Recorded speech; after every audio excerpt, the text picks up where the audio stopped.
pajak di dalam pengampunan pajak ini. Ada yang mengatakan begini, dulu saya sudah beli rumah, sudah dibayar pajak PPh pasal 21. Masa sekarang dipajakin lagi 2%? Dia nggak mau pakai istilah pajak, Pak. Uang tebusan 2%. Mau lakukan silakan. Untuk UMKM yang kecil saja itu 0,5. Silakan ya. Yang merasa benar tidak perlu melakukan pengampunan pajak. Saya bela habis-habisan di situ ya. Masalah ganti pemerintah, ganti undang-undang, saya nggak mau bicara politik di sini. Saya cuma mau bertanya, selama perkembangan dunia perpajakan di Indonesia, ada yang mengatakan jebakan dan sebagainya. Saya jujur mengatakan, ada nggak satu kebijakan perpajakan di Indonesia ini yang terkesannya menjebak wajib pajak? Sebutkan sama saya satu saja dari sekian ribu undang-undang yang sudah diterbitkan, peraturan pemerintah yang diterbitkan. Nggak ada. Dulu Sansa Polisi nggak jebakan, nggak mau. Sekarang menyesal semua. Pada diberi kebebasan seperti itu tanpa bayar uang tebusan, tanpa bayar pajak. Silakan saja Anda mau bayar berapa, sukarela sekali. Ya. Kembali kepada soal self assessment, saya setuju sekali dengan Bapak, yaitu penentuan sendiri nilai, ya, bukan official assessment, tapi self. Sekali lagi saya katakan, nilai wajar menurut kita, bukan menurut pemerintah, bukan menurut appraisal, terserah. Tetapi kalau ada petugas pajak yang menakut-nakutin, saya komplain. Tidak pernah, saya nggak setuju sama sekali, Pak, kalau itu terkesan menakut-nakuti. Undang-undang itu memang begitu hukumannya, seperti itu tertulis. Saya tidak berhak untuk komplain kecuali saya melakukan judicial review ke Mahkamah Konstitusi, dan itu sedang berjalan sekarang, kita tunggu saja ya.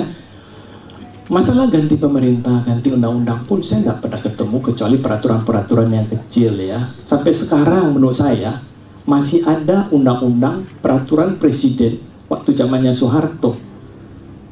Itu sampai sekarang masih berlaku. Masih jalan. Misalnya nih, judulnya saja undang-undang itu begini, peraturan itu. Untuk taskah, tabanas, sekarang kita tidak kenal istilah itu, tapi undang-undang masih mengatakan deposito itu tidak boleh diusut asal-usulnya. Sampai sekarang masih berlaku itu. Nggak dihapus. Walaupun sudah berapa rezim ganti. Ya. Apalagi undang-undang yang dikuatkan dengan disetujui oleh DPR. Sedangkan Dirjen Pajak saja, surat edaran Dirjen Pajak itu sampai sekarang berlaku. Ya. Padahal ganti Dirjen Pajak bisa berubah kebijakan loh. Karena itu isinya cuma surat edaran saja. Paling itu. Tapi peraturan Menteri Keuangan tidak. Paling dibatalkan, kalau kesalahan diperbaiki malah ya. Apalagi undang-undang. Kalau undang-undang saya belum pernah ketemu ya. Kalau surat edaran kemungkinan bisa ya, ganti Dirjen Pajak, ganti itu. Masalah tanah-tanah ini saya juga handle banyak, masalah gereja maupun rumah ibadah, bahwa gereja itu bukan suatu badan hukum. Ya, kalau badan hukum yang diketahui itu adalah PT, koperasi, yayasan, perkumpulan ya. Itu iya.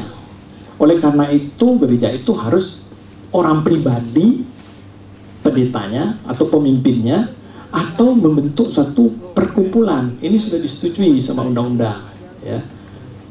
Kalau yang namanya persekutuan itu enggak ya. CV, firma, kongsi itu bukan badan hukum, itu badan usaha ya. Tidak bisa memiliki aset. Gereja itu tidak bisa memiliki aset. Tidak bisa. Dia buka rekening di bank tidak bisa pakai nama gereja, kecuali nama pendeta atau pastornya yang boleh. Pak, saya potong, ya. Pak. Itu ada beda, Pak. Jadi ada aliran yang gereja itu yang rekeningnya atas nama badan, seperti HKBP, PGTI, GKPI. Tolong Pak. Saya dari karismatik yang berbeda, Pak. Ini saya dulu pernah memperlakukan seperti ini. Ada seperti gereja yang besar-besar, GPIB, itu perkumpulan, Pak. Sampai gerejanya ada di New York, ada di Australia, gerejanya ada, Pak. Tapi ada gereja Pantai Costa itu memang pendetanya yang memiliki. Tetapi atas nama pendetanya, majelisnya yang berkuasa. Terus bagaimana, siapa yang nanggung aset ini, siapa yang mendeklar ini semua, Pak? Itu menarik, Pak. Sama yang nanti Bapak terangkan juga soal Tanah Garapan. Itu jelas, Pak. Ada lagi saya selipkan sedikit pertanyaan. Saya pernah ngurus NPWP anak saya di kantor pajak Tangerang. Ini Pak boleh disaksikan. Jam 5 pagi udah antri, jam 8 udah tutup nomornya. Lalu kita datang jam 8.05 sudah habis. Tidak ada. Di mana pelayanannya? Manis sekali tadi tampilannya, ada help desk. Manis sekali, tapi kita ketika datang tidak begitu, Pak. Itu tolong juga disampaikan. Kalau supaya pemerintah ini berbenahlah. Kita tahu gini aja, to the point aja. Kita ini sudah tua, Pak. Kalau pemerintah butuh duit, cari dengan jalan yang lebih bagus lah, Pak. Jangan cara-cara begini, gitu loh, Pak. Mau cari luar negeri, ayo atur, Pak, yang di luar negeri. Mari kita bantu sama-sama. Itu dulu yang kita ambil, Pak, yang raksasa-raksasa. Kalau yang kita ini, aduh, ini rumah-rumah kita ini kecil-kecil semua. Nggak ada yang di sini yang uangnya yang ratusan miliar. Nanti kita susah semua nih, Pak, gara-gara ini. Itu aja saya bilang, Pak, tolong yang mengerti gereja itu salah, Pak, pengertian Bapak itu lain. Baik. Ya, makasih, Pak. Saya sebentar, Pak. Masalahnya sekarang karena saya konsultan dan akuntan publik, saya diminta tolong dengan beberapa gereja untuk menangani mengenai asetnya. Sehingga karena saya tidak ngerti hukum, saya panggil ahli hukum dan notaris. Tolong dudukkan di sini bagaimana caranya. Di bank tidak bisa buka rekening pakai nama suatu organisasi, masjid atau gereja atau kelenteng pura, itu nggak bisa. Karena itu bukan badan hukum dan badan usaha. Ya, tak apa-apa. Itu boleh aja kita berdebat. Karena saya sekarang ini sedang berusaha menolong, gitu loh, Pak. Ya, okay. Cuma ada. Dan sekali lagi saya ke orang pemerintah. Oleh karena itu saya menyampaikan apa adanya. Tapi saya tidak akan menyampaikan itu ke pemerintah karena jalurnya nggak bisa melalui itu kecuali melalui judicial review. Ya, saya nggak bisa. Saya setuju gitu loh ya. Mengenai tanah garapan itu sama saja. Kalau tanah digarap itu yang punya petani, apakah itu plasma dan sebagainya. Kita itu ada tanah girik yang diolah. Bagi investor itu adalah investasi. Dia tidak bisa memiliki harta itu, ya. Namanya saja tanah garapan. Ya. Oke, silakan kalau ada. Ke pertanyaan berikutnya, Pak.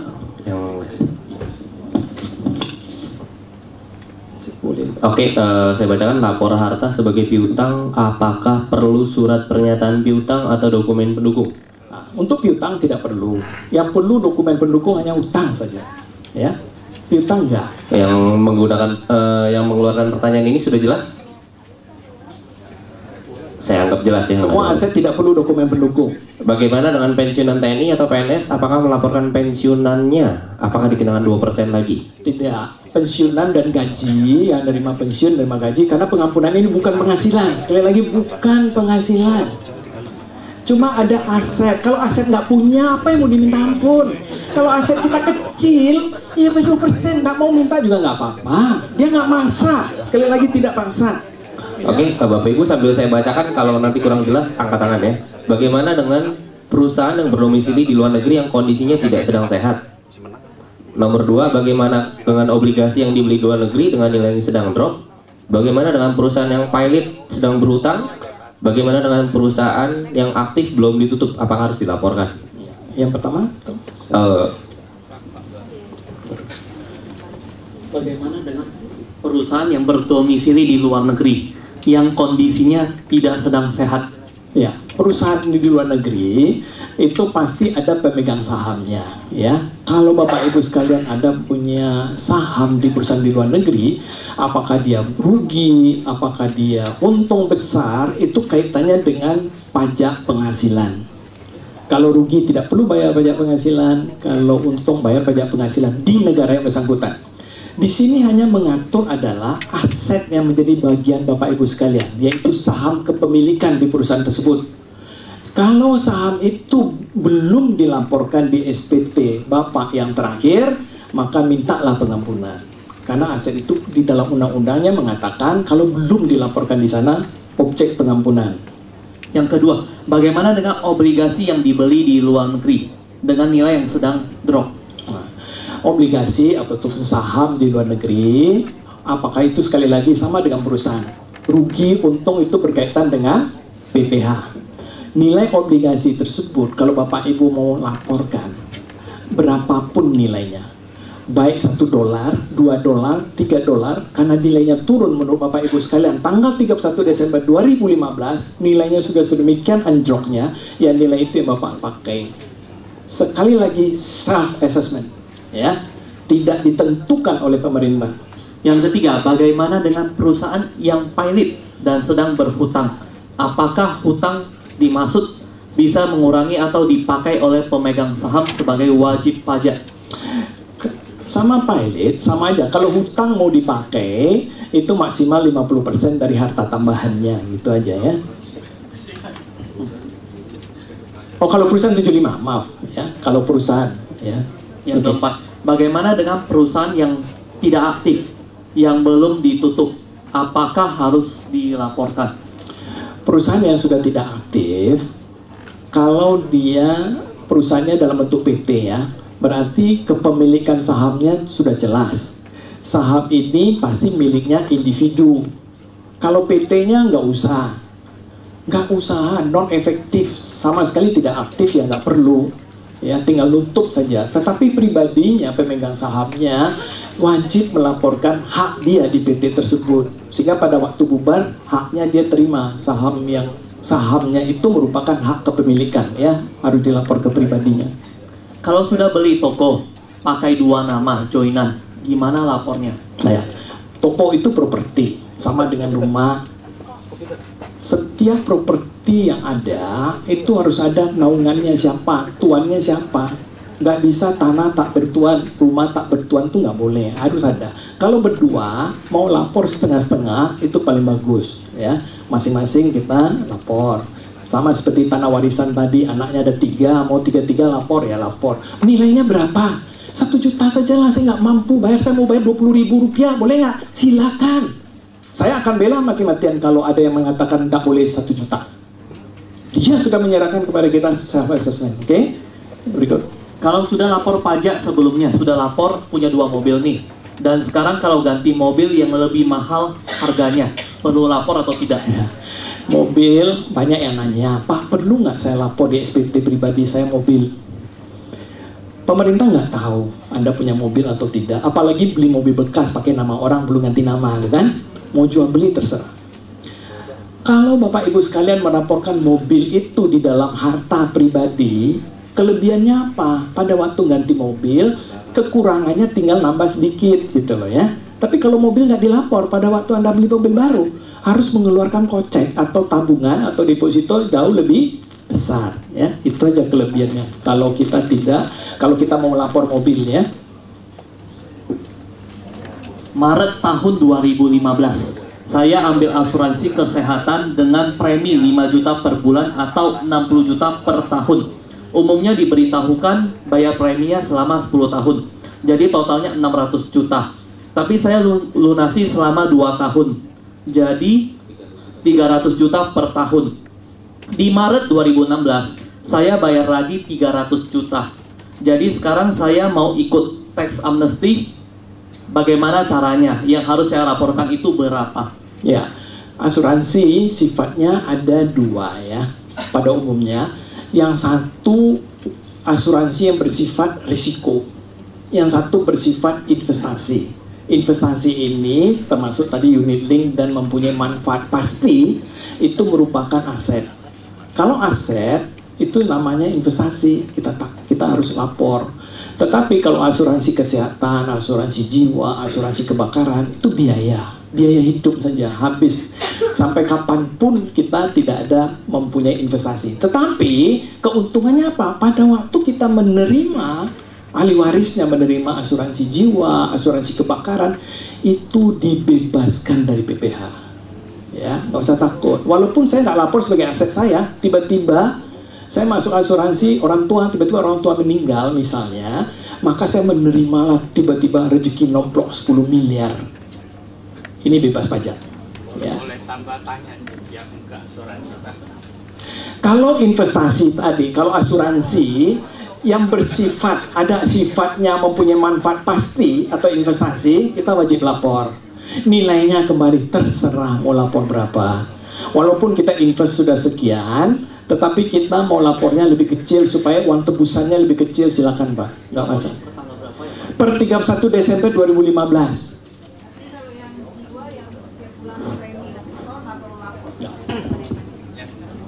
Ya Pak? Oh.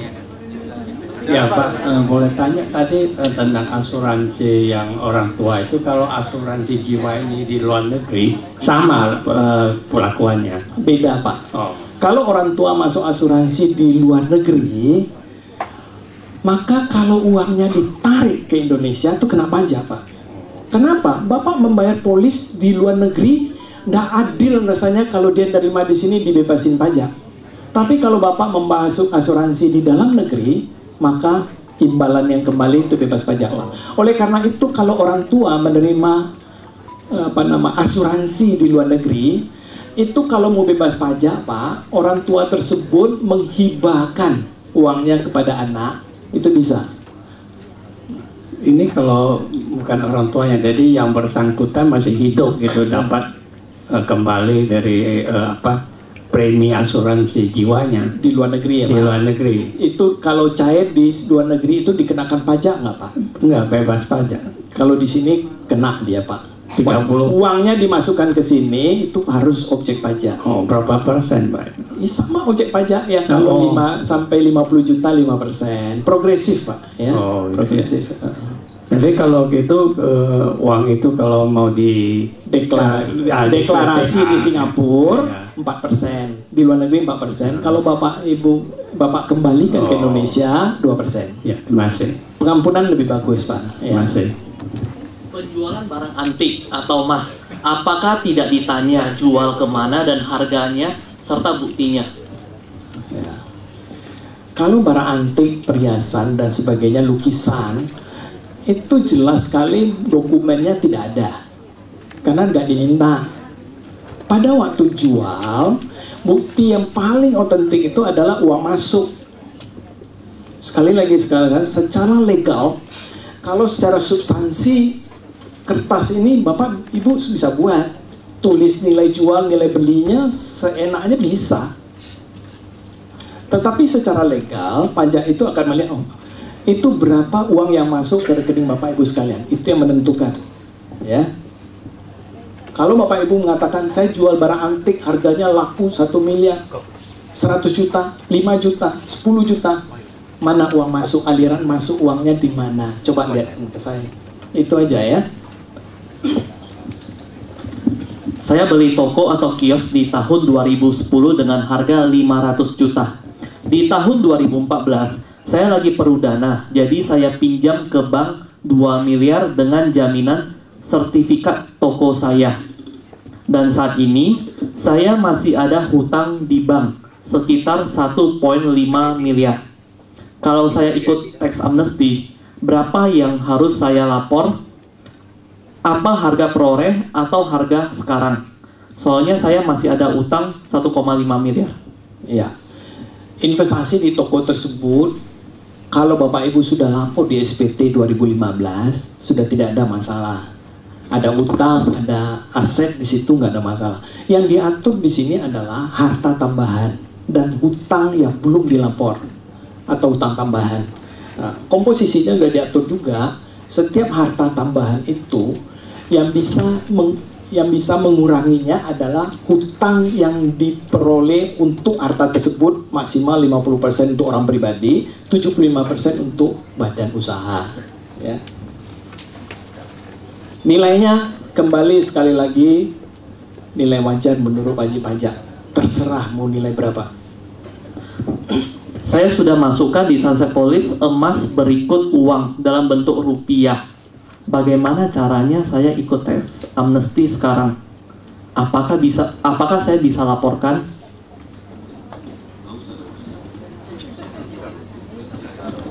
Nah, Sunset Policy itu tahun 2008, ya, dan sudah daluarsa. Pajak itu 5 tahun daluarsanya, expired date-nya itu 5 tahun. Oleh karena itu tidak perlu disebut bahwa saya dulu sudah melakukan ini, sudah melakukan itu. Pengampunan pajak pernah dilakukan juga 1984 pada zaman Soeharto, ya. Tahun 1964 sekali pada waktu zaman Soekarno. 2 kali, ini yang ketiga, ya. Kalau yang dimaksud di sini nggak usah sebut sunset policy, sebutkan saja SPT 2015 dah. Masih ada nggak tuh harta? Ya, mungkin saja waktu sunset policy 2008 Bapak Ibu sekalian melaporkan, tetapi bisa saja dikonsumsi habis, ya. Maka posisi 31 Desember 2015 ada nggak? Kalau yang belum ada di 2015, pengampunan. Kalau kita ada saham di PT tetapi tercatat hanya 200 juta, sedangkan aset melebihi 200 juta, gimana saya melaporkan tax amnestinya? Maksudnya? Kalau kita ada saham di PT, Ya, dicatatnya 200, asetnya lebih dari 200, gimana melaporkan tax amnestinya? iya nggak masalah. Yang di tax amnestikan itu adalah aset kita dalam bentuk saham saja. Bisa nggak total hartanya 100 juta, sahamnya cuma 10 juta? Bisa, karena utangnya 90, ya. 10 juta itu hak kita. Perusahaan itu rugi mau untung, hak kita tetap melekat di kepemilikan saham. Yang dilapor di dalam pengampunan atau di SPT adalah saham tersebut berdasarkan nilai perolehannya, ya, nggak berubah terus tuh. Dia laba tetap saham itu. Nanti kalau keuntungan dibagikan ke kita, baru kena pajak atas dividen, ya. Dividen dikenakan PPh. Jika istri punya usaha UMKM, belum punya NPWP, tidak pernah lapor SPT, jika mau lapor TA, bagaimana tarifnya? Kalau istri dikatakan UMKM, dari mana dia tahu UMKM? UMKM itu adalah tertera di SPT 2015. Dia nggak bisa mengatakan istri saya UMKM. Terus dia belum pernah melaporkan SPT. Ini kontradiksi sekali, ya. UMKM itu ditentukan dari SPT terakhir, di mana posisi omsetnya di bawah 4,8 miliar dan dia sudah membayar PPh-nya 1% dari omset, ya, itu dia UMKM. Jika ada salah lapor jenis harta di SPT 2015, misal 2015 deposito 100 juta, padahal sebenarnya deposito 50 juta, reksadana 50 juta. Apakah perlu lapor reksadana 50 juta di tax amnesty? Iya. Masalah di SPT 2015, kalau sudah terjadi kesalahan, kita tidak bisa melakukan pembetulan. Karena di komputer pajak sudah ditutup, di lock, nggak bisa lagi dikunci, ya, nggak bisa pembetulan. Semuanya harus melalui proses pengampunan. Mekanismenya seperti itu, ya. Apakah yang belum mau ditingkatkan silakan, tapi pengurangan nggak bisa, ya. Nambah bisa. Kalau saya sudah jual rumah ke adik saya tapi belum balik nama dan sekarang mau dibalik nama, penjual dan pembeli sama, kena 2,5%. Harus ikut tax amnesty. 2,5% dihitung dari NJOP sekarang atau waktu AJB dulu? Nah, kalau misalnya tanah atau bangunan pakai nama adik, tapi dilapor di SPT kakak, itu nggak ada masalah kalau di 2015. Tetapi kalau aset tersebut belum dilapor, maka dia menjadi objek pengampunan pajak. Nah, kalau tanah itu sebenarnya milik kakak, tapi pakai nama adik, caranya adalah si kakak melaporkan bahwa aset tersebut milik dia. Maka dia akan mengajukan permohonan balik nama. Bea balik nama ini, penghasilan atas pajak penghasilan atas balik nama tersebut 0. Si kakak hanya bayar BBHTB saja, ya, sampai 31 Desember 2017 batas waktunya. Oh ya, terkait dengan itu, sebenarnya di sini saya menemukan kalau misalnya nih, jadi sekarang sebenarnya bisa dong ya orang kalau misalnya mau akal-akalin gitu, kayak misalnya saya mau transaksi sama saudara saya, sebenarnya itu memang punya saya gitu. Cuma saudara saya ini karena mau itu demi menghindari pajak, berarti dia bisa dong bilang, oh saya laporin aja, adik saya aja laporin, sebenarnya tanah kakak saya itu adalah milik saya. Berarti bisa begitu? Semua properti, tanah dan bangunan itu harus ada yang menaungi dia. Masalah beda nama nggak masalah. tanah orang tua, saya lapor di aset pribadi saya, boleh sebagai pengampunan pajak.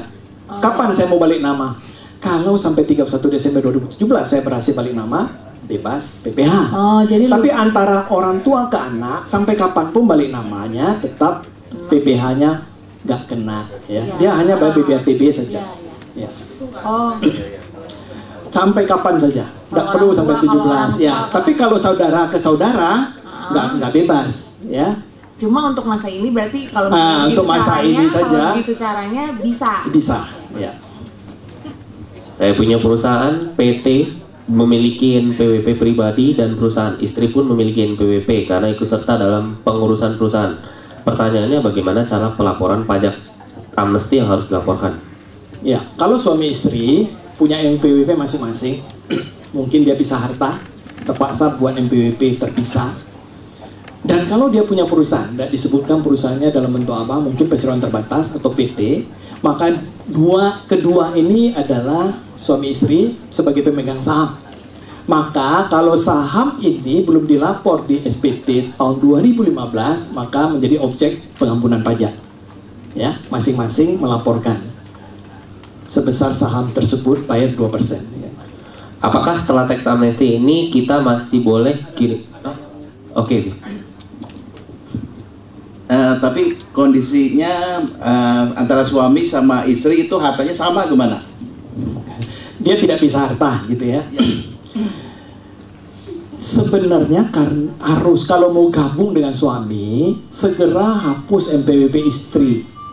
Karena pada prinsipnya di rumah tangga suami istri itu prinsipnya adalah satu NPWP, kepala rumah tangga. Ya. Mungkin saja dulu dia waktu pacaran punya NPWP masing-masing. Begitu married, kawin, harusnya si istri ini melaporkan bahwa saya cabut, saya ikut NPWP suami gitu. Ada keuntungannya Pak. Kalau si istri mendapat gaji dari suatu pemberi kerja di perusahaan, maka ini menjadi final di SPT suami. Tapi kalau tidak, masih berjalan dua, maka penghasilannya digabung sehingga tarif pajaknya bisa lebih tinggi karena progresif gitu. Enggak, justru istri ini bekerja di perusahaan. Iya, boleh. Enggak gini. Iya.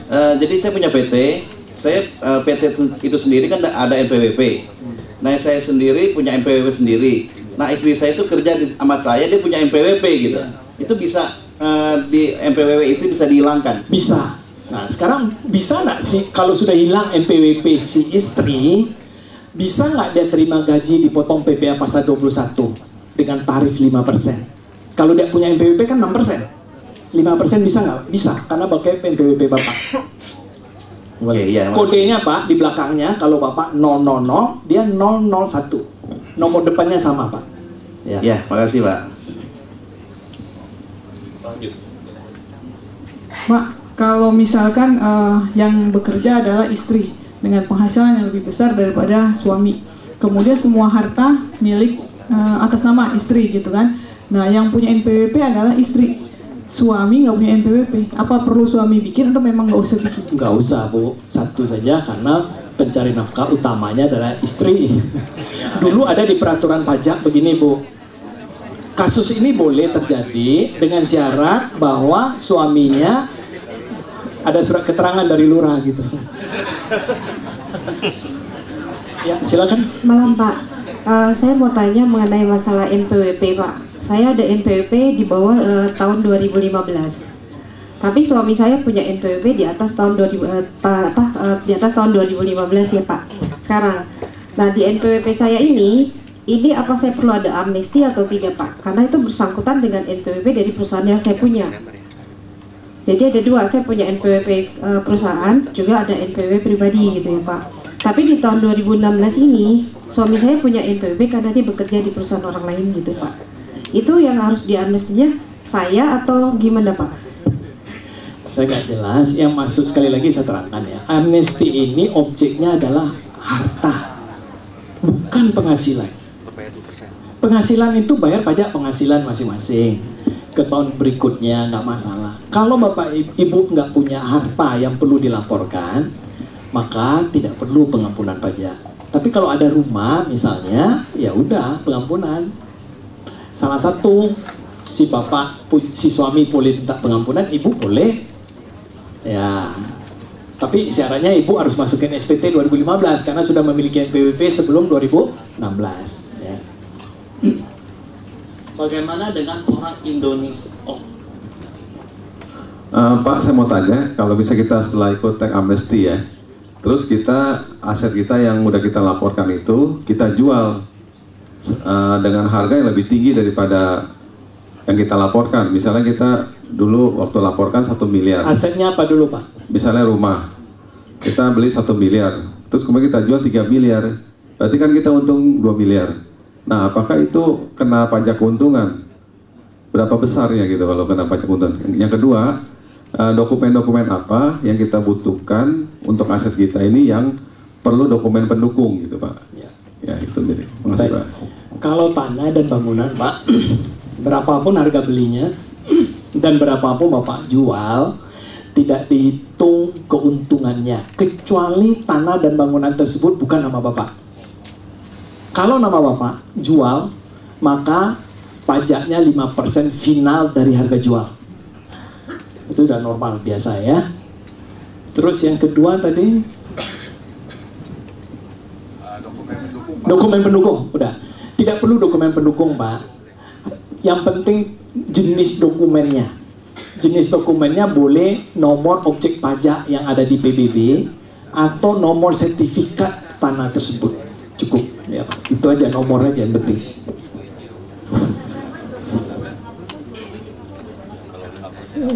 Iya, undang-undangnya yang baru berlaku ya, tanggal 8 kalau nggak salah, September. Iya. Iya, itu yang 2 miliar, di bawah 2 miliar itu kebijakan dari Pemda DKI saja, bukan seluruh Indonesia, ya.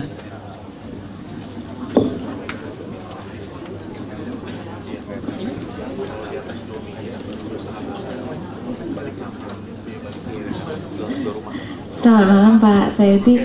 Pak, saya mau nanya, kalau untuk misalnya untuk properti atau rumah, misalnya kita ada contoh kasus lah ya, maksudnya ada ngambil rumah ini, tapi rumahnya itu dari developernya itu nggak selesai dibangun dan sampai sekarang misalnya nggak ada kejelasan lah gitu, bahkan kita nggak pegang surat, belum dapat surat untuk kepemilikannya juga. Nah itu kita mau laporin atau enggak?